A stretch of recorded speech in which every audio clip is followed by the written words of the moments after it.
ठंड है, एक इसके लिए एक कंबल दिया उसका, एक उस समय का कंबल रखा था उसने साथ में, कंबल लगा के बैठा। रात अचानक वही समय धर्मशाला में जैसे एक जगह में एक चोर आ गया। हाँ।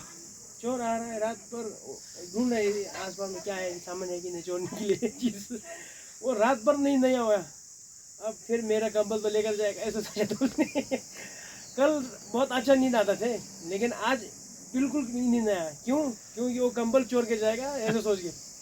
और सुबह उठा, नींद कुछ भी नहीं हुआ, बहुत थकान हुआ है ना। उसने सोचा आज क्यों नींद नहीं आया, आज क्यों नहीं आया, मतलब एक कंबल के लिए मैंने दुख दिया, एक कंबल ही मेरा नींद नहीं हो रहा है, ये तो नहीं चाहिए, मैंने फेंक दिया उसके। और दूसरा आदमी का दे दिया, मतलब फेंक दिया।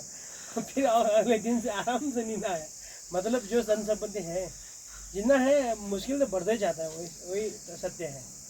इसीलिए तो ऋषि मुनि जो बैठता है ना, वही तो है, ऐसे होता है।